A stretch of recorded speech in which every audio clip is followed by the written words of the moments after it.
तो अभी हम लोग देखेंगे ऑक्सीजन टॉक्सिसिटी। तो बेसिकली जो ऑक्सीजन टॉक्सिसिटी होता है, तो जैसे अपने को पता है कि जो ऑक्सीजन टॉक्सिसिटी होता है कि ऑक्सीजन तो बेसिकली हेल्प करता है ना, कोई भी बंदा ब्रीथ करता है ऑक्सीजन की वजह से ब्रीथ करता है। तो जो ऑक्सीजन होता है बेसिकली किसी हेल्प करता है, help in cellular respiration and ATP production. तो जो भी हमारे बॉडी में एटीपी प्रोडक्शन होती है, मतलब जो भी एनर्जी हम लोग को मिलती है वो कैसे मिलती है, वो ऑक्सीजन की वजह से। तो ये एटीपी प्रोडक्शन किसकी वजह से होता है, ऑक्सीजन की वजह से, जो वहाँ पे सेल्युलर रेस्पिरेशन हो रहा होता है। और बेसिकली ऑक्सीजन का बेसिकली क्या है, ऑक्सीजन जो है स्ट्रॉन्ग ऑक्सीडाइजिंग एजेंट होता है, ठीक है। तो इसमें बेसिकली कभी भी जब ये ऑक्सीजन टॉक्सिसिटी होती है तो बेसिकली होता क्या है, जो टिश्यू होते हैं ना, अगर अगर मैं बोलूँ हाइपरऑक्सीया, हाइपरऑक्सीया मतलब क्या होता है, जो टिश्यू है वो जितना ऑक्सीजन चाहिए उससे ज़्यादा उसका लेवल एक्सपोज हो गया, उससे ज़्यादा उसको ज़्यादा ऑक्सीजन मिल रहा है। तो इस केस में होता क्या है, इस केस में ये हो जाता है कि मेरे जो ऑक्सीजन मॉलिक्यूलर ऑक्सीजन होती है वो फ्री रेडिकल, मतलब उसको होता है रिएक्टिव ऑक्सीजन स्पेसिस की परऑक्साइड के फॉर्म में वो बनते हैं। तो ये क्या करता है, बेसिकली टिश्यू डैमेज करता है, ठीक है। तो जो O2 जो ये बनता है परऑक्साइड, वो क्या करता है, डैमेज टिश्यू को डैमेज करता है। तो जैसे अगर वो डैमेज करेगा तो सेंट्रल नर्वस सिस्टम में क्या करेगा, वो सीजर कोमा कॉज करेगा, लंग्स में वो एक्यूट रेस्पिरेटरी डिस्ट्रेस सिंड्रोम और एक्यूट लंग इंजरी कॉज करेगा। क्योंकि यहाँ पे ये जो एल्वियुलर की जो एपिथेलियल होती है ना, एपिथेलियल होती है उसको डैमेज करता है, और जो मेम्ब्रेन होती है ना उसको डैमेज करता है कैपिलरी की, तो वो ARDS का कॉज कर देता है। तो O2 टॉक्सिसिटी की 4 फेज होती है।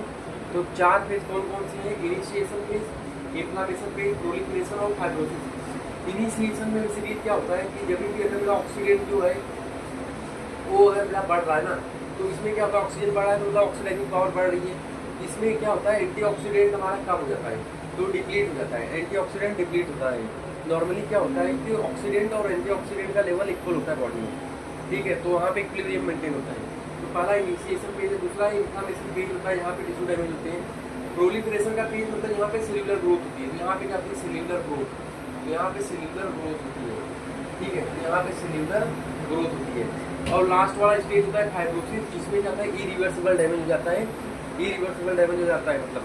तो यहाँ पे जो टिश्यू होता है इरिवर्सिबल डैमेज हो जाता है, उसकी इरिवर्सिबल डैमेज हो जाता है। उसके बाद बताऊँ कि कितने परसेंट, कभी हम लोग ऑक्सीजन टॉक्सिसिटी का चांस ज़्यादा होता है जब भी मेरा जो FiO2 ग्रेटर देन 60% हम लोग दें, और कंटिन्यू 24 आवर के लिए दें, कंटिन्यूस लगातार 24 आवर के लिए दें, और 1 एटमॉस्फेयर प्रेशर पे दे, तो क्या होता है, वो वहाँ पे टिश्यू डैमेज होने के चांस होते हैं, ऑक्सीजन टॉक्सिसिटी होने के चांस होते हैं। 2 कंडीशन बेसिकली याद रखने का, जहाँ पे बेसिकली हम लोग ऑक्सीजन देना मतलब बहुत ही बोलते हैं ना कि बहुत ही ज़्यादा वहाँ पे अंडरस्टैंडिंग चाहिए देने के लिए। तो वहाँ पे हम लोग को पहला होता है जो ऑक्सीजन टॉक्सिसिटी करा सकता है, जिसमें पहला COPD। तो COPD में अगर हम लोग ऑक्सीजन देते हैं ज़्यादा, तो क्या होता है कि यहाँ पे रेस्पिरेटरी सेंटर जो होता है ना वो फेल होने लगता है, ठीक है।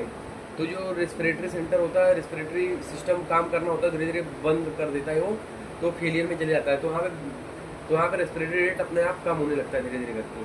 तो एक COPD। दूसरा मैं क्वेश्चन मार्क छोड़ के जा रहा हूँ, दूसरा बता देना। तो this is all about the oxygen toxicity.